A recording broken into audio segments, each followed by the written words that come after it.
The air in the high hollows of the Great Smoky Mountains holds its breath in the late winter of 1899. It is an unnaturally still cold, the kind that seems to suck the sound from the world, leaving only the dull crunch of snow under heavy boots. A search party, led by Sheriff Thaddeus Lowe of Blount County, moves through the skeletal trees, their faces grim, their breath plumbing like ghosts in the frigid air. They have been searching for 3 weeks, guided by fading hopes and the tattered map of a madman's dream. The Kane expedition, 21 souls strong, had marched into this wilderness 5 months prior, chasing the promise of a fortune in beaver and silver fox pelts. They were seasoned men, trappers and hunters who knew the unforgiving temper of the mountains better than the lines on their own hands. They had not been heard from since the first snows fell, sealing the passes and cutting them off from the world below. Now, as the thaw tentatively began, the world was coming to find them. The discovery, when it came, was not heralded by a cry or a gunshot, but by a horrifying, profound silence. The party crested a ridge overlooking a secluded valley known on older maps as Shadowfell, and there it was, the main camp of the vanished trappers. Tents stood like frozen sentinels, their canvas stiff with ice. A large stew pot hung over a fire pit, its contents a solid blackened mass. Axes were still embedded in logs half-split. But the life of the camp, the very essence of 21 living, breathing men, was simply gone. It was a scene of sudden, inexplicable interruption, a moment frozen in time. There was no sign of a struggle, no blood staining the pristine snow, no indication of an animal attack. The men's valuable rifles were stacked neatly against a supply crate. Their haul of precious pelts, worth a small fortune, lay bundled and untouched. They had vanished as if plucked from the earth by an unseen hand, leaving everything behind. It was this chilling, illogical placidity that was the most disturbing part. It was a scene that defied explanation, a cold case born in a moment of profound and terrifying stillness. Sheriff Lowe, a man not given to flights of fancy, felt a primal dread creep up his spine.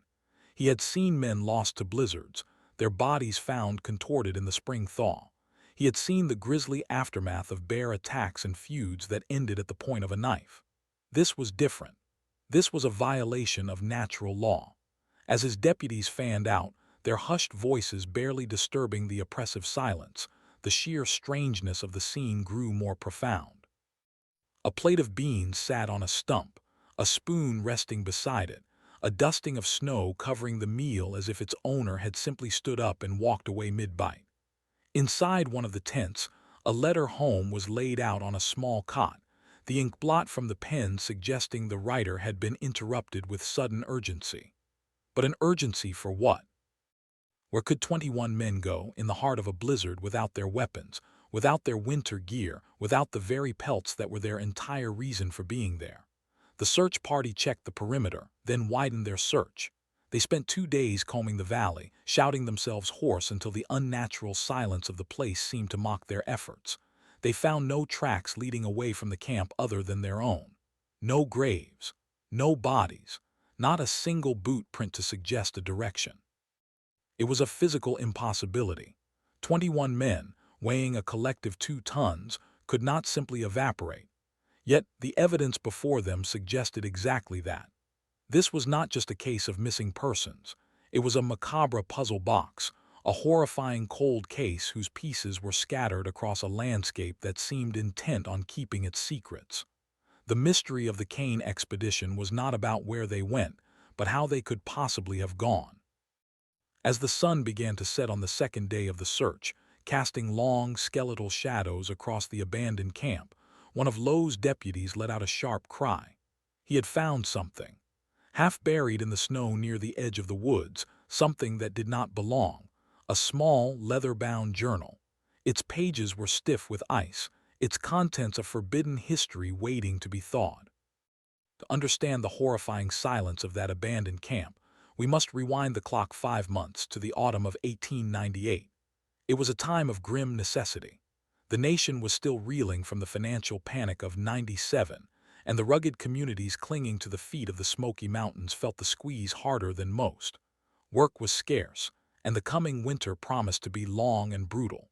For many men, the wilderness was not a choice, but the only remaining option for survival. It was in this atmosphere of quiet desperation that Jedediah Kane conceived his ambitious plan. Kane was a formidable figure, a man in his late 40s with a face like carved oak and eyes that held the hard-won wisdom of a life spent in the wild.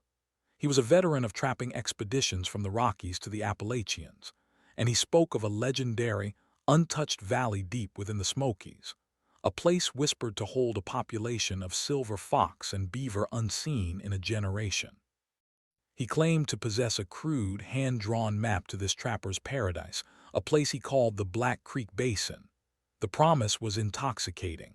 A single prime silver fox pelt could fetch over $100, more than a year's wages for a common laborer. Kane's reputation, combined with the allure of such a prize, was enough. He didn't have to search hard for a crew. 20 men, a mix of young hopefuls desperate to prove their mettle and grizzled veterans with nothing left to lose, eagerly signed on. They were farmers, loggers, and blacksmiths, bound together by a shared dream of escaping the poverty that clung to the valleys like a damp fog. They called themselves the Black Creek Company, and as they gathered their supplies in the small town of Elkmont, a spirit of rugged optimism filled the air.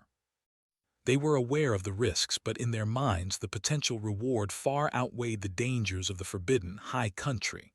They were wrong, horrifyingly wrong. The members of the Black Creek Company were not naive adventurers. They were a carefully selected team of individuals, each bringing a crucial skill to the expedition.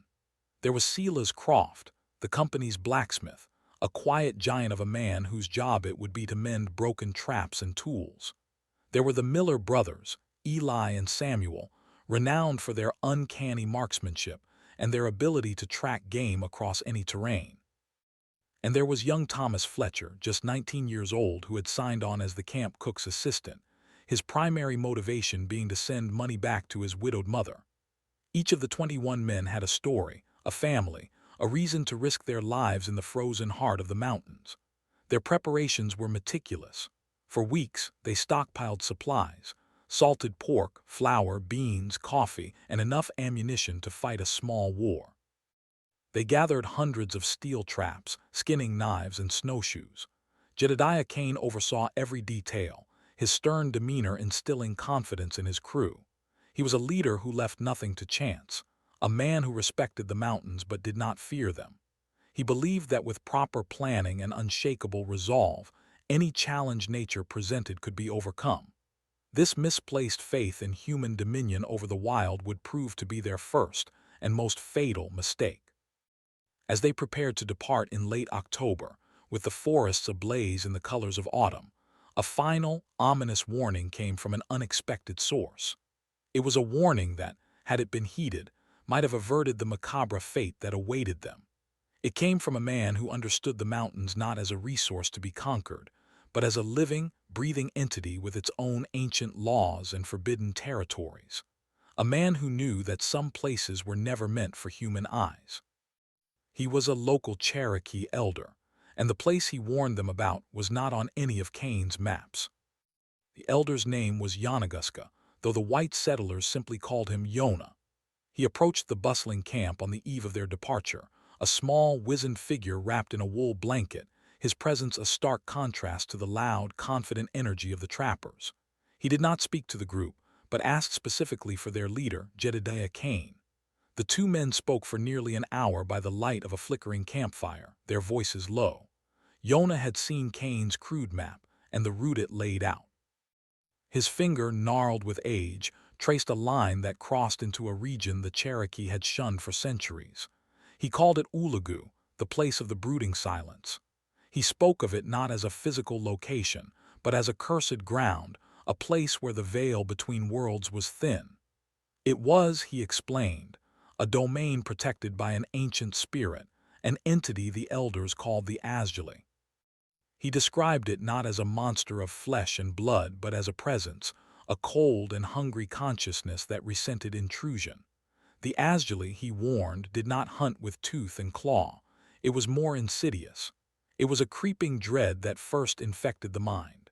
It stole a man's voice, leaving him unable to scream or cry for help. Then it stole his reason, turning friend against friend in a spiral of silent paranoia and madness, until the afflicted simply walked away into the woods to be consumed by the silence forever. Kane listened patiently, his arms crossed over his chest, a look of polite skepticism on his face. He was a man of the modern world, a man of iron traps and gunpowder. He saw the elder's story for what he believed it was: primitive folklore, a ghost story told to frighten children.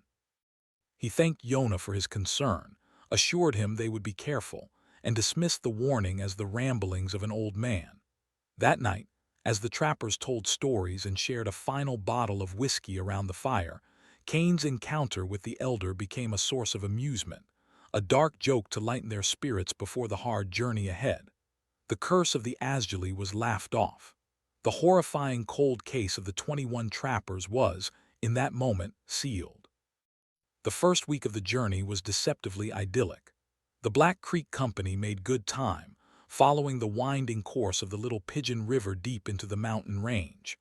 The autumn air was crisp and clean, the forests a breathtaking tapestry of gold and crimson.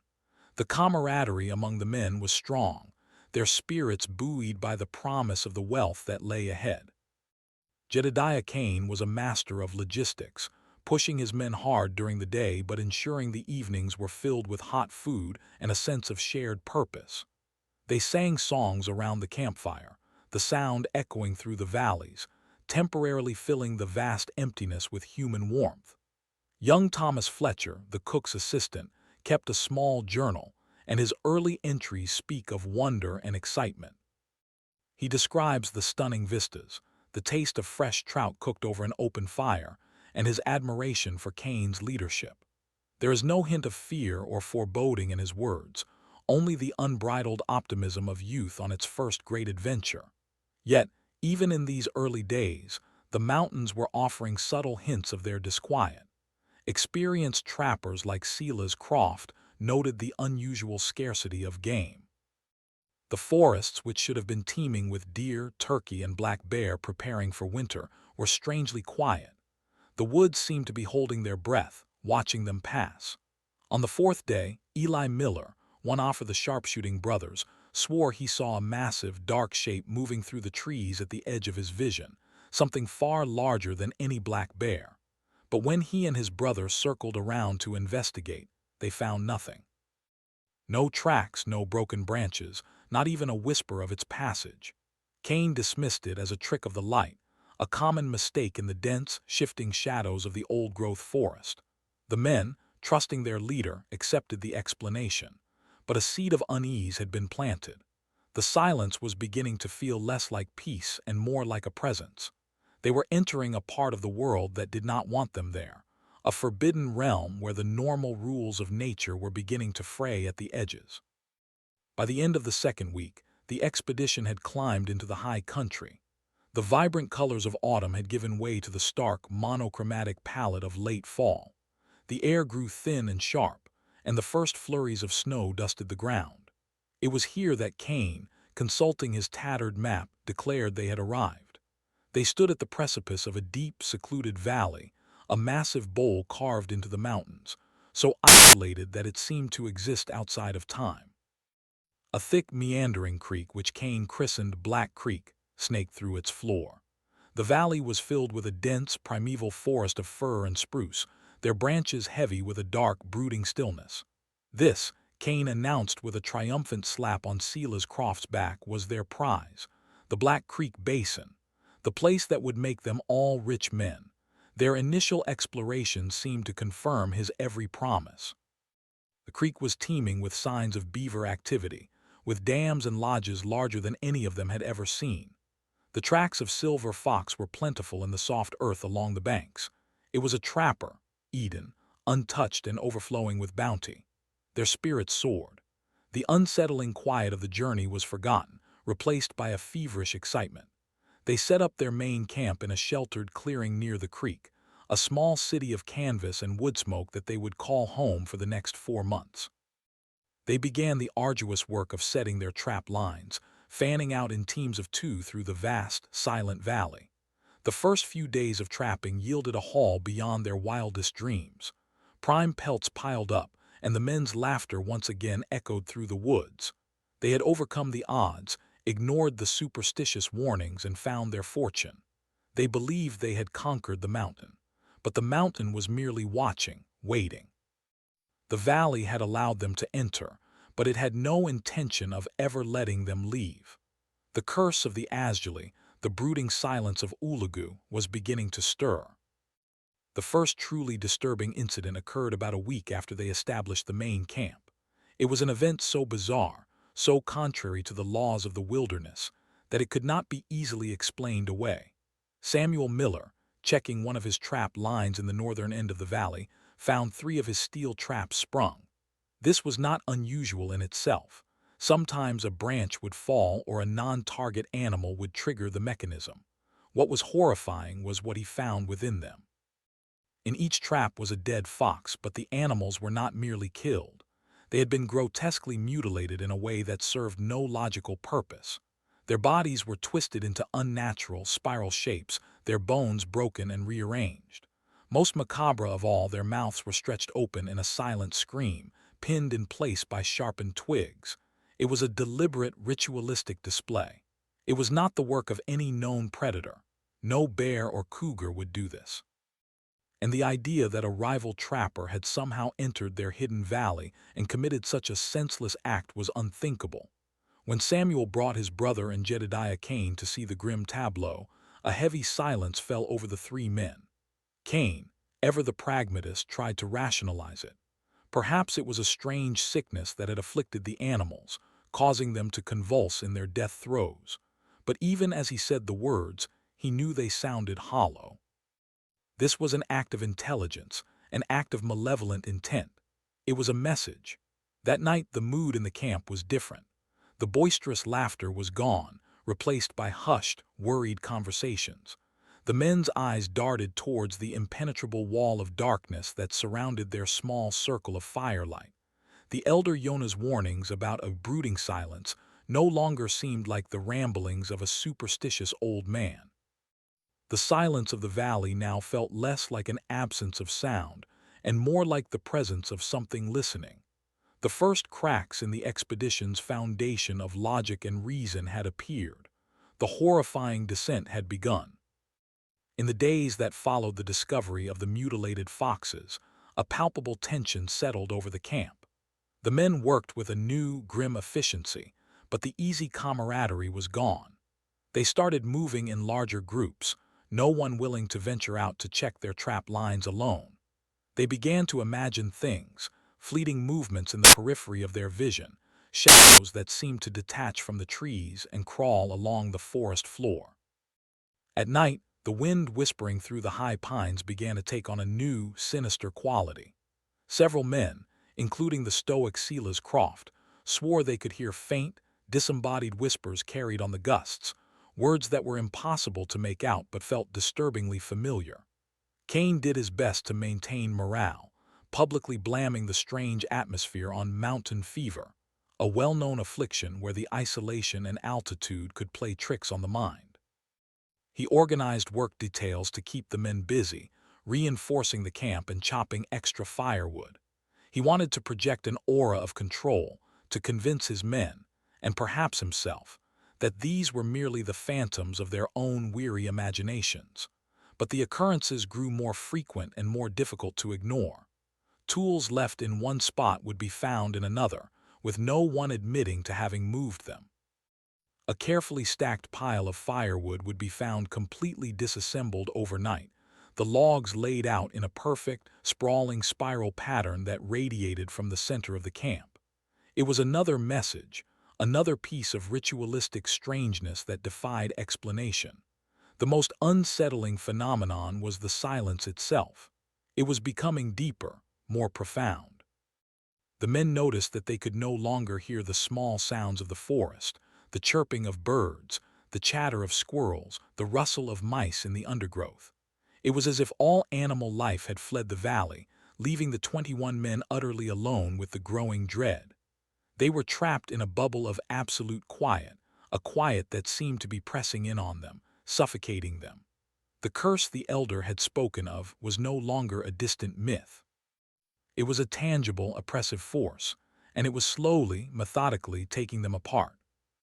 The psychological toll of the oppressive silence and the escalating strange occurrences began to manifest as a creeping paranoia. The men, once a band of brothers, started to view each other with suspicion. Accusations began to fly over the most minor of things. When a skinning knife went missing, two men came to blows, each convinced the other had stolen it, before the knife was found lying inexplicably in the middle of the camp clearing. The displaced tools and the rearranged firewood logs were no longer seen as the work of an outside force, but as malicious pranks played by someone within the group. Jedediah Kane, a man accustomed to commanding respect, found his authority eroding. His attempts to rationalize the events were met with sullen glares and muttered disbelief. The men were dividing into small, fearful cliques, whispering amongst themselves, convinced that some of their party were either going mad or were actively trying to sabotage the expedition. The Miller brothers, Eli and Samuel, became particularly isolated. As the most experienced hunters, they were the first to voice their belief that something was deeply, supernaturally wrong with the valley. They spoke openly of the Cherokee elders' warning, of the Asjali, and their words, intended to validate the fears of others, instead made them targets. The more pragmatic members of the group, desperate to cling to a rational explanation, accused the Millers of fear-mongering, of trying to spook the others so they could claim a larger share of the profits. The unity of the Black Creek Company was fracturing under the immense, silent pressure.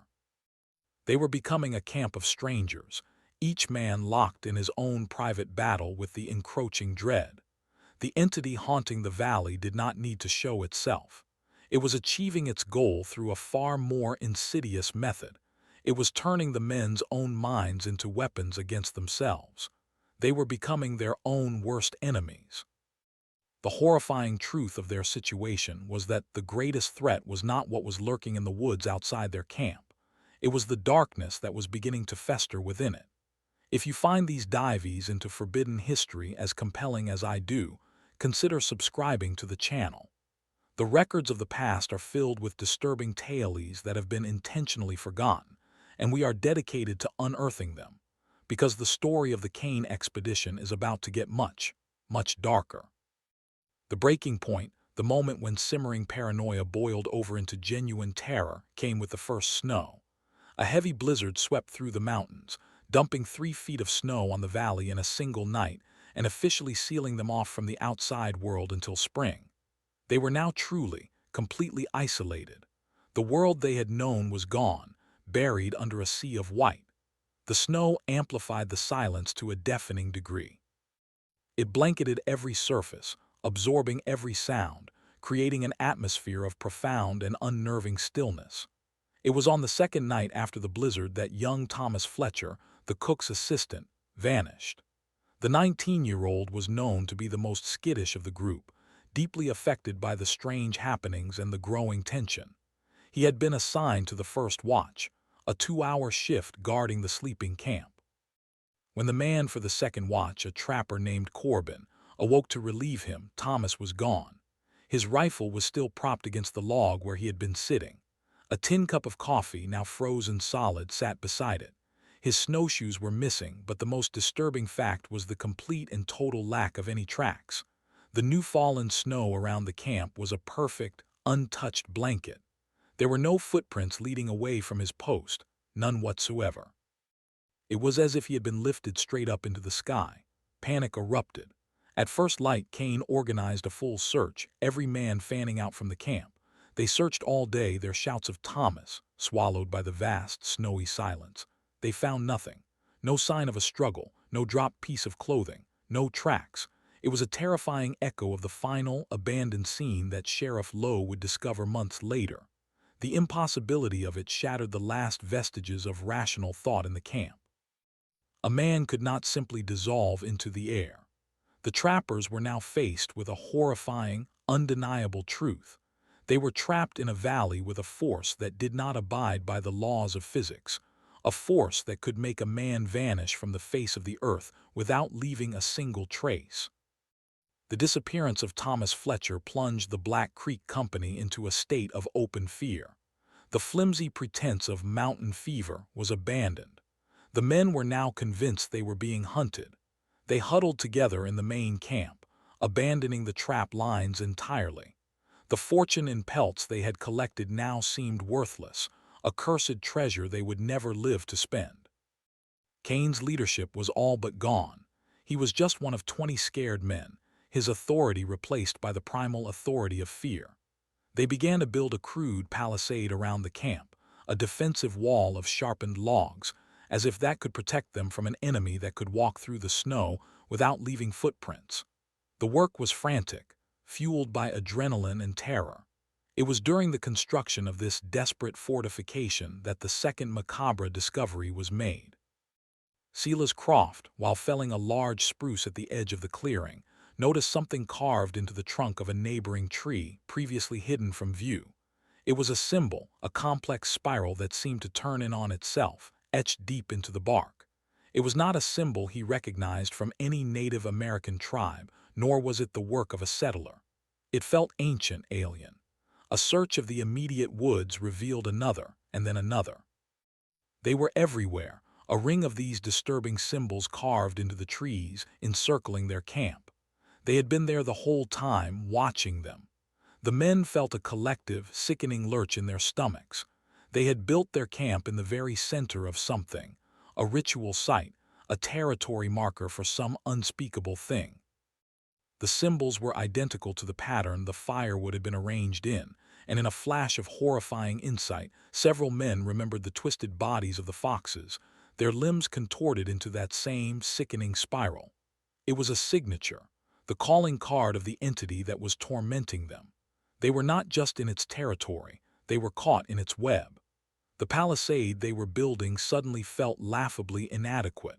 They were not keeping something out.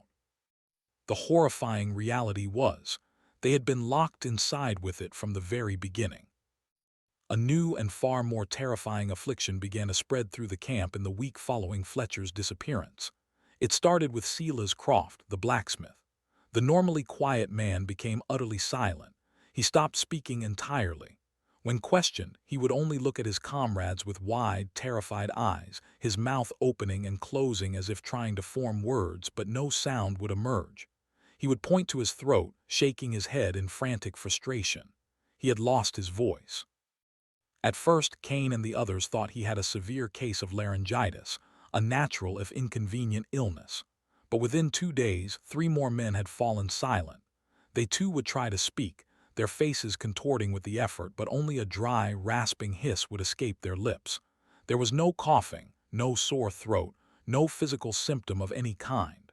Their voices had simply been taken. This was the horrifying fulfillment of the Cherokee elder's prophecy. The asjali he had warned first steals a man's voice, leaving him unable to scream, unable to call for help. The plague of silence spread rapidly. By the end of the week, more than half of the 20 remaining men were rendered mute. Communication in the camp devolved into a disturbing pantomime of frantic hand gestures, grunts, and horrified expressions. The air, already unnaturally quiet, was now almost completely devoid of human sound. The terror of this affliction was profound. The inability to speak, to articulate fear, to coordinate a plan, to even cry out in pain, was a form of psychological torture that broke the men in a way no physical threat could. It isolated each man in his own silent prison of terror. The camp became a stage for a horrifying silent film, the men moving about their tasks with a jerky, panicked energy, their faces masks of perpetual dread. The curse was no longer a matter of whispers on the wind or strange symbols in the woods. It was inside them, holding their very words hostage. The loss of speech was the catalyst for the final, complete breakdown of order. With verbal communication gone, paranoia reached its zenith. A simple misunderstanding, a gesture misinterpreted, could now lead to violence. Men who had been friends for years now looked at each other as if they were monsters. Fights broke out, brutal, silent affairs where men clubbed and clawed at each other without a single cry of pain or rage. The camp became a bedlam of muted violence and suspicion. Jedediah Kane, who had also lost his voice, tried desperately to restore order through written notes and commanding gestures, but it was useless. He was just another silent, terrified figure in the unfolding nightmare. The Miller brothers, Eli and Samuel, were among the few who could still speak. Their voices, however, were not a comfort but a source of deeper division. They used their gift of speech to preach their theory of the supernatural curse, pointing to the symbols on the trees and the voiceless men as proof. But to the mute, terrified majority, their ability to speak was now seen as something unnatural, something suspicious. Why were they spared? Were they in league with the entity? Were they its servants? A horrifying new idea began to circulate through gestures and frantic scribbles in the dirt. Perhaps the Miller brothers were the cause of it all. Perhaps they had led them to this cursed place on purpose. One evening, the mute faction, led by a burly trapper named Jebediah, cornered the two brothers. With wild eyes and threatening gestures, they communicated their demand. The brothers were to be exiled from the camp. Eli and Samuel, seeing the murderous intent in the eyes of their former comrades, had no choice. They were cast out, given a single rifle and a small pack of supplies, and forced out of the relative safety of the palisade into the waiting, silent forest. As they disappeared into the trees, the 19 men left in the camp watched them go, their silent faces a mixture of fear and grim satisfaction. They believed they had cast out the source of the evil. They did not realize they had just sent 2 men to their deaths and sealed their own horrifying fate. The exile of the Miller brothers did not bring peace. On the contrary, the atmosphere within the palisade grew even more toxic. Having purged the perceived threat, the remaining 19 men now turned their suspicions inward with renewed intensity. Without the Millers to blame, any small, unexplained event was now attributed to a traitor within the remaining group. The silent paranoia became a contagion, infecting every interaction. Men would watch each other with a terrifying, predator-like stillness, trying to divine intent from the flicker of an eye or the clench of a jaw. Sleep became a luxury few could afford. Men would lie in their bedrolls with their eyes wide open, clutching knives, listening to the breathing of the person next to them, wondering if they would try to slit their throat in the dead of night. The entity in the valley no longer needed to create macabre displays or move tools. The men were now generating their own horror, their minds collapsing under the weight of the silence and fear. They were a pack of wolves trapped in a cage, slowly starving, beginning to eye one another as the next meal. Food was not the issue. They had ample supplies. What they were starved for was reason, trust, and hope, and in this cursed valley, those commodities had long since been exhausted. The men's physical appearances began to reflect their inner turmoil. Their eyes grew hollow and haunted. Their movements became either lethargic and defeated or jerky and unpredictable. They neglected their hygiene, their faces becoming covered in grime and matted beards, making them look like feral creatures. They were devolving, shedding the layers of their humanity under the relentless pressure of the supernatural silence. They were no longer the proud members of the Black Creek Company. They were just 19 terrified, mute animals waiting for the slaughter. And the slaughter was coming. The horrifying climax of their descent into madness was drawing near, and it would be more terrible than any of them could have possibly imagined. This is where the narrative must shift, for we can no longer follow the silent, disintegrating group. Our perspective now returns to the search party led by Sheriff Lowe, months later, standing in the eerie quiet of the abandoned camp. As we know, they found a journal. It was the journal of Thomas Fletcher, the 19-year-old cook's assistant, the first to vanish. The search party had initially assumed he was the author of the entire book, but as they thawed the frozen pages by their campfire that night, they discovered something far more complex and disturbing. The first section of the journal was indeed written by Thomas. It contained the hopeful, excited entries from the start of the expedition, detailing the journey into the mountains. His neat, youthful handwriting described the beauty of the landscape and his admiration for the other men. His entries chronicled the establishment of the camp and the initial success of their trapping operations. But then his writing began to change. It grew more fearful, describing the unsettling silence of the woods and the discovery of the mutilated foxes. His final entry was a short, frantic scrawl, written on the night he disappeared. It read, "Can't sleep. The silence is too loud. It feels like it's right outside the tent. It's calling my name." And that was it. His story ended there. But the journal did not. After Thomas Fletcher's last entry, there were several blank pages. Then the handwriting changed. It was a different person with a messier, more desperate scrawl. The new author did not identify himself, but he picked up the story right where Thomas had left off, as if compelled to continue the horrifying record. This anonymous narrator chronicled the camp's descent into paranoia, the plague of silence that stole the men's voices, and the exile of the Miller brothers. His entries were a raw, unfiltered testament to the terror that had gripped the men, a window into the silent, madness-fueled hell the camp had become. The journal was no longer just a diary. It was a cursed artifact, a collaborative manuscript of damnation passed from one victim to the next. The anonymous journalist, let us call him the chronicler, wrote with a feverish intensity. His entries were not dated. Time seemed to have lost all meaning. He simply wrote page after page, documenting the accelerating decay of the men's sanity. He described the silent, brutal fights, the hollowing of the men's eyes, the pervasive, unshakable feeling of being watched by the silent, snow-laden trees. One particularly disturbing entry detailed a shared hallucination. He wrote, "Last night we all saw it. No one can deny it now. The snow on the other side of the creek began to move. It rose up, not like an animal, but like a man made of snow and shadow, impossibly tall. It had no face, just a void. It stood there for an hour, just watching us. We could not scream. We could only watch it back. Jedediah tried to raise his rifle, but his arms were shaking too badly. Then, as if it had seen enough, it simply dissolved back into the landscape, becoming the snowbank again." This entry marked a turning point. The threat was no longer just a feeling or a series of strange occurrences. They had seen it. They had seen the Asgili. The chronicler wrote that after this shared vision, a new, even more horrifying affliction took hold. The mute men began to carve. Compulsively, obsessively, they took their skinning knives and began to etch the strange, spiral symbol into every available surface. They carved it onto the logs of the palisade, onto the stocks of their rifles, onto the wooden handles of their tools. Some even began to carve it onto their own skin, their arms and chests becoming a latticework of bleeding, self-inflicted spirals. They would work for hours in a trance-like state, their faces blank, their hands moving with a purpose that was not their own.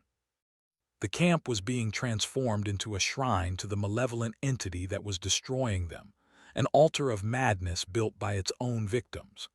The chronicler, who had so far been spared the muteness, wrote that he feared he was the only one left with any semblance of sanity, a lone witness to the horrifying, silent implosion of 19 souls. The chronicler's entries grow shorter, more frantic. The ink is often smudged, as if written by a trembling hand. He describes the end of the Miller brothers. A search party, sent out from the camp in a rare moment of unified purpose, found their bodies a week after their exile. They were not torn apart by animals or dead from exposure. They were seated at the base of a large fir tree, leaning against it as if resting. Their eyes were wide open, staring at the sky, and their faces were frozen in expressions of ultimate, mind-shattering terror. There was not a mark on their bodies. Their rifle lay unused between them. It appeared they had simply been scared to death. This discovery erased the last glimmer of hope. If leaving the valley was not an escape, then there was no escape. They were in a tomb, and the walls were the mountains themselves. The chronicler writes of the hungry silence, describing it as a physical presence that laps at the edges of your thoughts. He notes that he, too, is beginning to lose his voice, his words coming out as a strained, hoarse whisper. He fears that soon he will be like the others, a silent, carving automaton.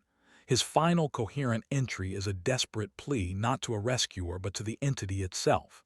He writes, "I know what you want. You don't want to kill us. You want us to do it for you. You want a sacrifice, a tribute of silence and blood. God help us, I think the men are starting to understand. I see it in their eyes. They are no longer fighting it. They are beginning to listen. After this entry, the handwriting devolves into an almost illegible scrawl. The words are disconnected, a stream of consciousness descent into madness. He mentions the spiral that unwinds the mind and a song with no sound. He is documenting his own mental dissolution, the final moments before the silence claims him completely. The journal, and the fate of the 21 men, was careening towards its horrifying, macabre conclusion. It is at this point in the journal that Sheriff Lowe and his men, huddled around their fire, had to stop reading. The contents were so disturbing, so profoundly unsettling, that the hardened frontiersmen were visibly shaken. They were reading a first-hand account of a mass descent into insanity, a true story more horrifying than any ghost story ever whispered around a campfire. They were holding in their hands the final testament of the Kane expedition. After taking a long break, they forced themselves to continue, compelled by a need to know how it all ended. They turned to the final pages. The handwriting was now almost completely unrecognizable, a jagged scrawl that barely resembled letters.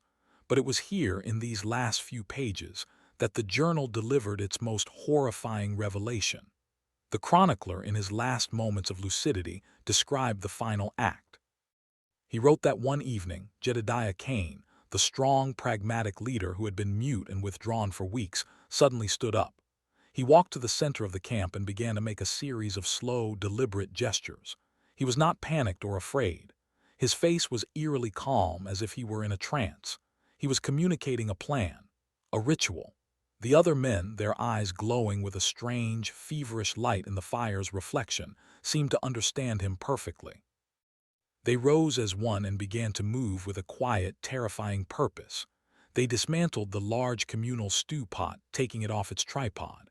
Then, in complete and utter silence, they began to perform the most macabre, unthinkable act.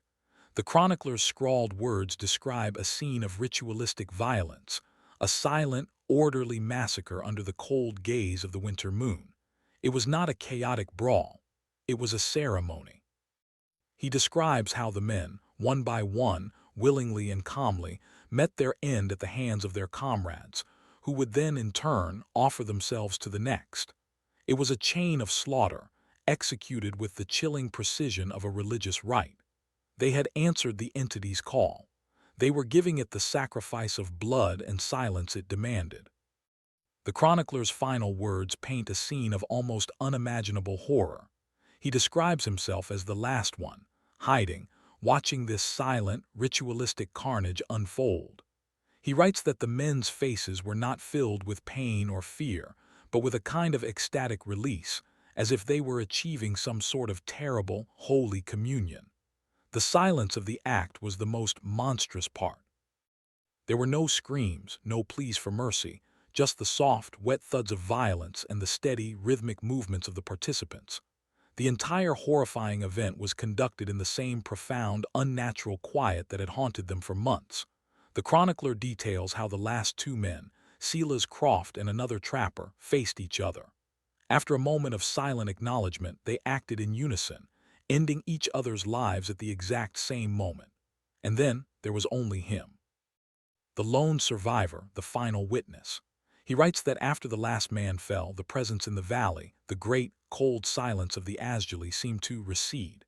It was as if it had been fed, its hunger sated by the offering of 20 lives. The oppressive weight lifted from the air, leaving behind only the normal, peaceful quiet of a snowy wood. He was alone, surrounded by the bodies of his friends in a camp that had become a blood-soaked altar. The journal does not explain what happened to the bodies. There is no mention of burial or any other act. This omission is perhaps the most chilling part of the entire account, a missing piece of the puzzle that makes the empty camp discovered by Sheriff Lowe even more inexplicable. Where did the bodies go? Did the chronicler in his madness dispose of them? Or did the sated entity claim its sacrifice, erasing all evidence of the massacre? The journal provides no answers. It only provides a final, terrifying entry. It consists of just two things. First, the scrawled, shaky words, "It is done." The silence is gone, but now I am alone, and it has left a part of itself inside me. It calls me to walk into the snow and become one with the quiet. The very last thing in the journal on the final page was not a word but a drawing.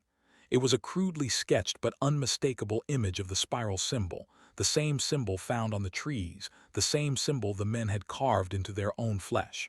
Beneath it there was nothing, no signature, no final plea, just the damning, silent spiral. This was the end of the record. The journal had revealed the horrifying truth. The Kane expedition was not wiped out by a beast or a blizzard. They were destroyed from within, victims of a psychological contagion, a curse that turned their own minds against them and led them to a ritual of self-annihilation. The entity, the Asjali, was not a physical predator but a psychic one. It had consumed their sanity and they in turn had consumed each other. Sheriff Lowe and his men sat in stunned silence, the campfire crackling, the journal lying open between them. They now knew what had happened, but the knowledge only deepened the mystery. It still didn't explain the pristine condition of the camp.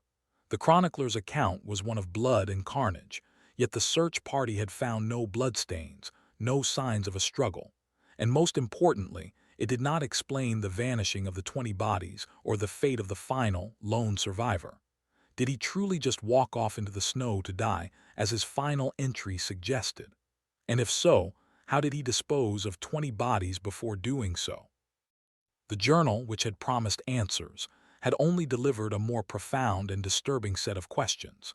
It presented a narrative that was both horrifyingly detailed and maddeningly incomplete.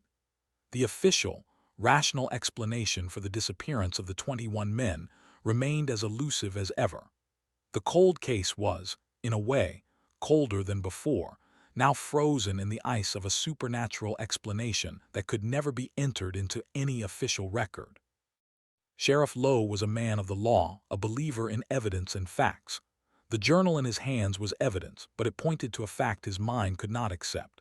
He was faced with an impossible choice. He could present this journal as the official explanation for the men's disappearance, branding himself a madman and sparking a panic throughout the mountain communities. He could imagine the headlines, the ridicule. He would be a laughingstock, the sheriff who solved a case with a ghost story, or he could suppress it. He could bury the horrifying truth and close the case with a more palatable, if less accurate, conclusion.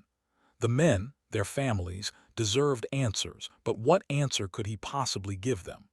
Your husbands and sons were driven mad by a silent mountain spirit and engaged in a ritualistic massacre before their bodies were mysteriously spirited away. It was unthinkable. As the search party packed up the abandoned camp the next morning, taking the untouched pelts, the stacked rifles, and the personal effects of the dead men, Lowe made his decision. He would take the journal, but he would not enter it into the official record. It was too inflammatory, too disturbing. It was a banned history, a story that the world was not ready to hear. He would seal it, lock it away in his office, and pray that it would be forgotten. His official report was a work of careful fiction. It stated that the Kane expedition had been tragically caught in the early, severe blizzard. Their camp was found intact, suggesting they had likely become disoriented while hunting or checking trap lines during the storm, and had frozen to death in the wilderness. The lack of bodies was attributed to the high number of predators in the region, scavengers who would have scattered the remains over the winter. It was a neat, logical, and completely false explanation. It provided a semblance of closure for the grieving families, a rational tragedy they could comprehend. The horrifying, silent truth of Shadowfell Valley was officially buried under a lie. The story of the Kane expedition became a local legend, a cautionary tale told to children about the dangers of the high mountains in winter. The official version was the one that entered the history books: 21 experienced trappers who were simply overcome by the brutal, unforgiving forces of nature. The valley where they vanished, Kane's Black Creek Basin, was given a new name by the locals, born from the whispers and rumors that refused to die down. They called it Hush Hollow, a place to be avoided, a pocket of the Smokies that was considered permanently soured. Hunters would report that animals still seemed to avoid it, that an unnatural quiet still pervaded the air within its confines. For decades, no one dared to venture deep into it, the collective memory of the tragedy, even the fictionalized version, being enough to keep people away. But what of the journal? Sheriff Lowe, true to his word, locked it away. It remained in a dusty evidence box in the Blount County Sheriff's office for over 50 years. Lowe never spoke of its contents again, taking the secret to his grave. It was only rediscovered in the 1950s during a county office renovation. The clerk who found it, a young man with an interest in local history, read its contents and was so profoundly disturbed that he brought it to the attention of a professor at the University of Tennessee. The journal, now known as the Fletcher Kane manuscript, became an object of intense, albeit quiet, academic debate. Historians and folklorists argued over its authenticity. Some dismissed it as an elaborate hoax, a piece of macabre fiction written long after the event. They pointed to the lack of physical evidence of the massacre as proof. Others, however, were not so sure. They argued that the emotional rawness of the writing, the detailed knowledge of the expedition's members, and the psychological accuracy of the descent into madness felt too real to be fabricated. The journal was a forbidden document, a cold case file that offered a solution too terrifying to believe. The academic debate over the Fletcher Kane manuscript brought renewed attention to the horrifying cold case of the vanished trappers. Researchers began to dig deeper, cross-referencing the journal's claims with other historical sources. They found that many details in the journal's early, verifiable sections were accurate. The names of the men, the economic conditions of 1898, the route of the expedition, it all lined up. This lent a chilling credibility to the later, more fantastic claims. Folklorists revisited the local Cherokee legends and found that, while there was no spirit named the Asjali, there were numerous tales of mountain spirits that could drive men mad or steal their breath. The journal's author, it seemed, had either done a remarkable amount of research for a hoax, or he had been reporting on a genuine, localized belief system, perhaps one specific to that valley. The most compelling piece of corroborating evidence came from the descendants of the Cherokee elder, Yonah. His great-grandson, when interviewed in the 1960s, recounted a family story passed down through generations. It was the story of his great-grandfather warning a group of stubborn white trappers not to enter Ulugu, the Silent Valley. The story said that the men had laughed at his warning about a voice-stealing spirit and had marched to their doom. This oral tradition, passed down for over half a century, perfectly matched the account of the meeting with the elder described in the journal's opening pages. It was a stunning confirmation from an independent source. The journal was looking less like a work of fiction and more like a horrifying, first-hand account of an event that defied rational explanation. The cold case was thawing, and the truth emerging from the ice was more disturbing than anyone could have prepared for. If you find yourself captivated by this descent into a forgotten American nightmare, make sure you're subscribed. We believe the most horrifying histories are the ones that have been deliberately silenced, and our mission is to give them a voice. What comes next in this investigation will challenge everything you think you know about this case. In the late 1970s, a team of paranormal investigators and historical researchers, armed with the journal and modern equipment, decided to mount an expedition into Hush Hollow, hoping to find some definitive physical evidence to either prove or debunk the manuscript's claims. They spent a week in the valley, camping at the same site as the ill-fated Black Creek Company. Their findings were inconclusive, yet deeply unsettling. Their report noted the same profound and unnatural silence that the journal described. Audio recording equipment, which should have picked up the ambient noise of wind and wildlife, often recorded nothing but a flat, dead hiss, a phenomenon they dubbed acoustic dead zones. Several team members reported experiencing mild auditory hallucinations, hearing their names whispered when no one had spoken, and a pervasive, unshakable feeling of being watched. They found no human remains, no artifacts from the 1898 expedition other than a few rusted steel trap fragments deep in the woods, but they did find the symbols. Faint, but still visible after 80 years of weather and bark growth, they found the spiral carvings on a ring of ancient spruce trees encircling the old campsite. This was a bombshell. The symbols were real. It proved that at least one of the most bizarre claims in the journal was based in physical reality. Someone had carved those symbols into the trees. Whether it was the maddened trappers or something else entirely remained unknown, but they were not a product of the chronicler's imagination.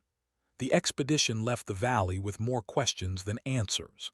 They had experienced the unsettling atmosphere, they had recorded the anomalous silence, and they had verified the existence of the arcane symbols. They had not found a ghost, but they had found ample evidence that something profoundly strange and disturbing had taken place in that valley, something that had left a permanent scar on the landscape itself. The horrifying cold case refused to die. The mystery of the 21 vanished men has endured for over a century, becoming one of the great, unsolved macabre tales of the Appalachian Mountains. It exists in a gray area between history and folklore, a horrifying story that science cannot explain and superstition cannot prove. The Fletcher Kane manuscript remains at the heart of the debate. To this day, there is no consensus on its authenticity. Is it the most detailed and terrifying first-hand account of a paranormal event in American history? Or is it the brilliant, twisted work of a master storyteller, a piece of found-footage fiction written 50 years before the genre even had a name? Perhaps the most disturbing theory is one that attempts to bridge the gap between the rational and the supernatural.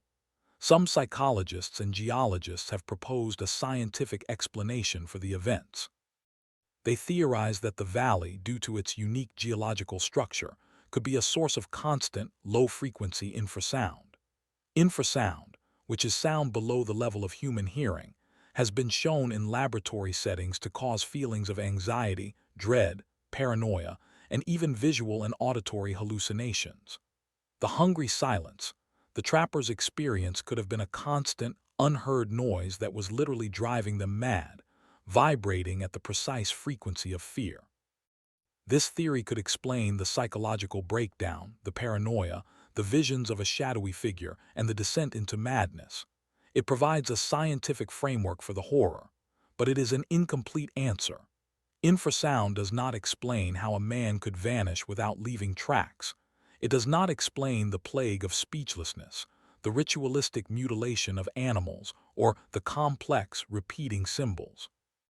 And it certainly doesn't explain what happened to 20 bodies after a silent, bloody massacre. Science can offer a possible cause for the madness, but it falls silent when confronted with the macabre, impossible specifics of the crime. Let us reconsider the final, chilling moments of the journal. The chronicler writes that after the ritual was complete, the silence lifted, and he was compelled to walk into the snow to become one with the quiet. This could be interpreted as the final, suicidal act of a man whose mind has been shattered by trauma and perhaps by exposure to infrasound. But there is another, more horrifying interpretation. What if the entity, the Asjali, was real? And what if it was not just a psychic predator, but something more? What if, after being sated by the sacrifice, it chose a new host? The chronicler writes that the entity left a part of itself inside me. Perhaps the final survivor did not simply die in the snow. Perhaps he became a vessel for the very thing that had destroyed his friends. Perhaps he was the one who disposed of the bodies, granted some unnatural ability by the entity now residing within him. This theory posits that the chronicler, now no longer fully human, became the new guardian of the valley, a silent, wandering figure tasked with ensuring its solitude. This would transform the story from a tragic tale of madness into a truly disturbing origin story. It offers a potential explanation for the missing bodies and the pristine state of the camp. The new, possessed chronicler would have had the motive, and perhaps the supernatural means to erase all evidence of the slaughter, to clean the slate and restore the valley to its brooding, silent state, ready for the next intruders. This is, of course, pure speculation. But in a case with no rational answers, the most macabre theories often feel the most compelling. It suggests that the evil in that valley didn't end in 1899. It merely changed its form. Let's explore another disturbing possibility, one that lies within the journal itself. The document, as we know it, has two authors, Thomas Fletcher and the anonymous chronicler. But who was the chronicler? He never identifies himself. He is simply a voice, a witness. What if the transition between authors is not what it seems? Thomas Fletcher's last entry reads, "It's calling my name." He then vanishes without a trace. The next entry, in a different hand, begins the tale of the camp's decline. We have always assumed that another trapper picked up the journal and continued the story. But what if the new author was not another trapper? What if it was Thomas Fletcher himself, after he had been changed? What if the entity that called his name didn't make him vanish, but instead hollowed him out and took his place? This theory suggests that Thomas Fletcher was the first to fall completely under the entity's control. He was transformed into its agent within the camp. The being wearing his face was the one who moved the tools, who arranged the firewood in spirals, who whispered poison into the ears of the other men to stoke their paranoia. The change in handwriting could simply be the physical manifestation of his new, inhuman consciousness. In this version of events, the journal becomes an even more sinister document. It is not the record of a human witness watching a tragedy unfold. It is the diary of the monster itself, calmly and methodically documenting the destruction it is causing from the inside, all while wearing the skin of a 19-year-old boy. The chronicler's detached, observant tone suddenly takes on a new, horrifying dimension. He is not just recording the madness, he is orchestrating it. This would make the final scene of the massacre not just a sacrifice to an external entity, but the final, triumphant act of a predator who had been living among its prey the entire time. This imposter theory, which posits that Thomas Fletcher became the entity's puppet, forces us to reread the entire journal in a new, more horrifying light. The chronicler's expressions of fear and despair could be seen as a form of cruel, calculated deception.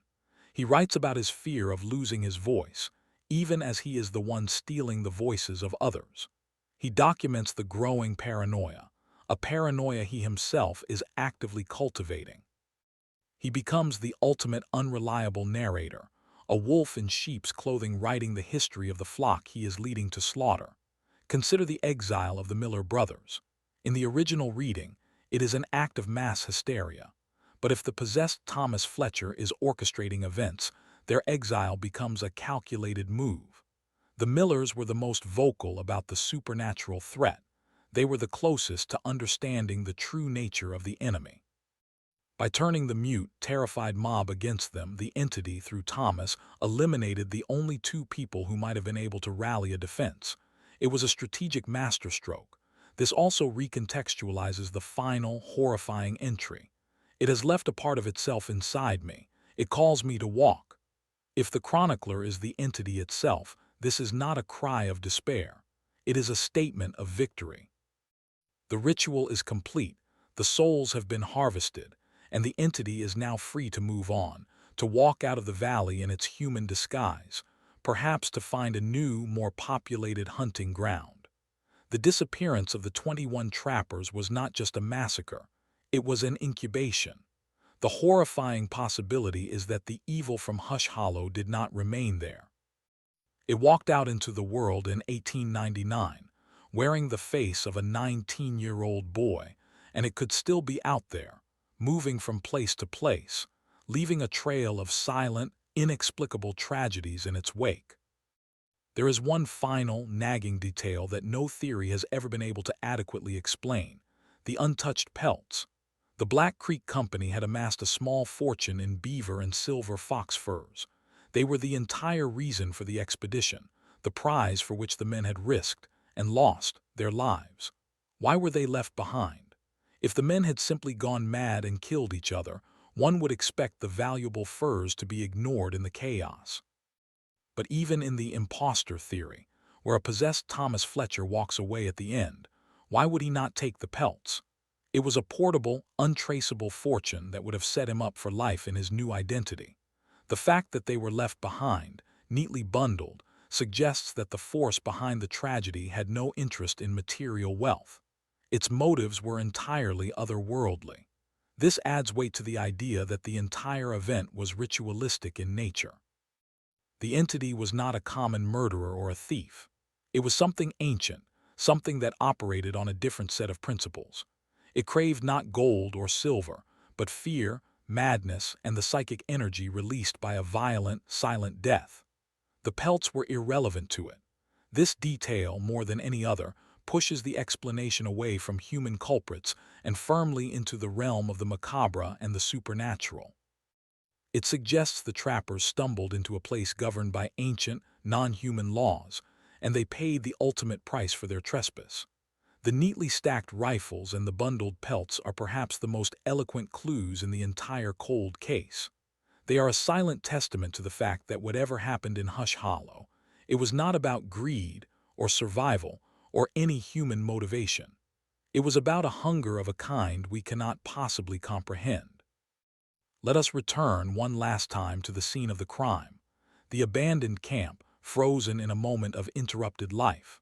The pot of stew, the half-written letter, the stacked rifles. For over a century, this scene has been interpreted as the starting point of the mystery. But what if it is the end point? What if the journal is a complete fabrication, a piece of fiction written later to explain the inexplicable? Consider this. What if the entity in the valley, the Asjali, works not by driving men mad but by simply erasing them? What if its power is to pluck people from reality, leaving behind only the faintest echo of their existence? In this scenario, the 21 men of the Kane expedition were alive and well 1 minute, and the next they were simply gone, wiped from existence. There was no madness, no paranoia, no silent massacre. There was only a sudden, absolute, and total vanishing. The camp was left exactly as it was at the moment of their disappearance because there was no time for anything to be disturbed. This is, in many ways, the most horrifying theory of all.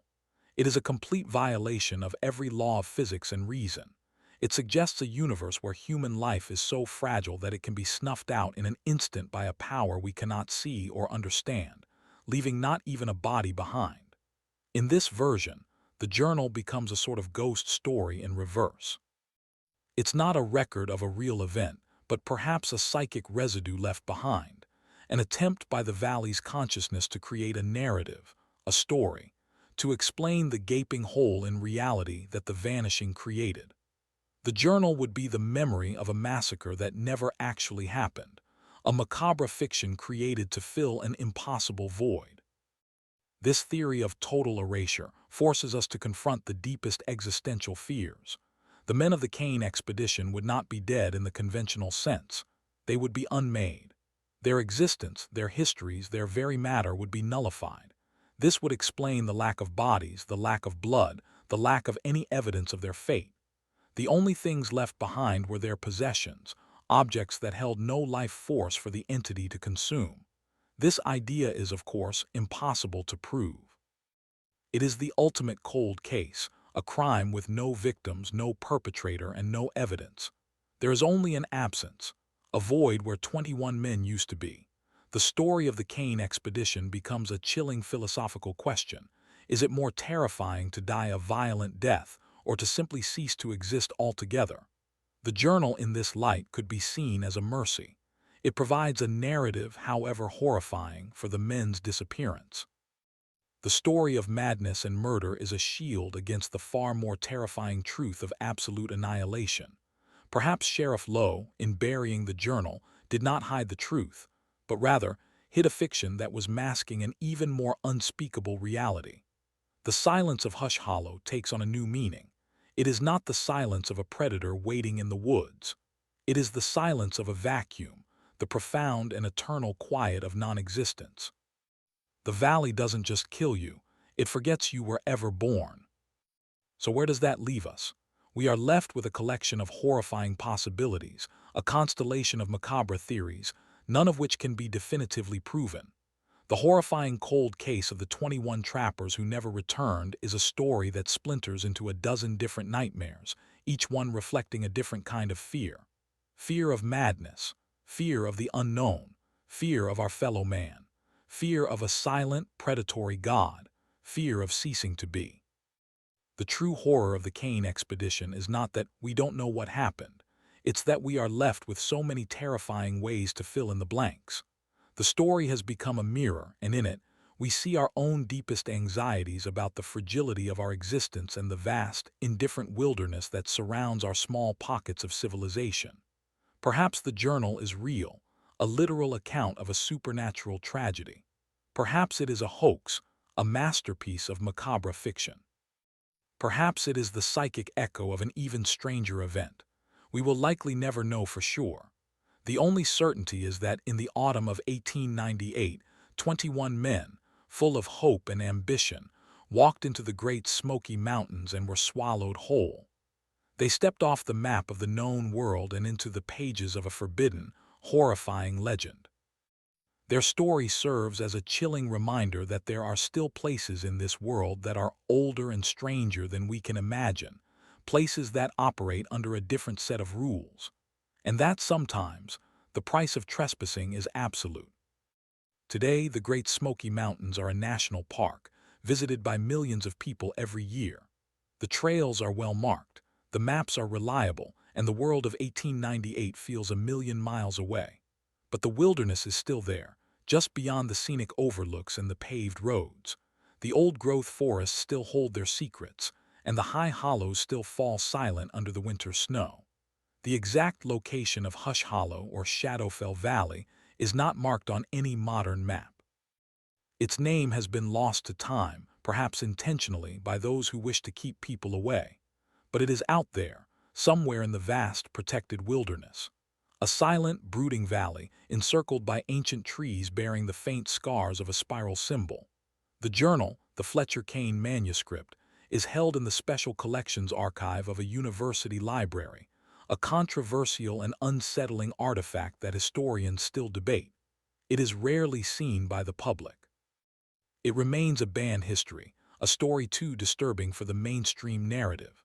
The horrifying cold case of the 21 trappers remains officially unsolved. They are a footnote in the county records, listed as lost to exposure. But for those who know the story, for those who have read the chilling words of the chronicler, they are much more than that. They are a permanent fixture in the landscape of American macabre, a testament to the terrifying power of the unknown. Their silence echoes through the mountains, a perpetual warning to all who would venture too deep into the forbidden places of the world. They are the 21 men who walked into a story from which they could never return, their final, horrifying chapter written in a language of silence, madness, and blood.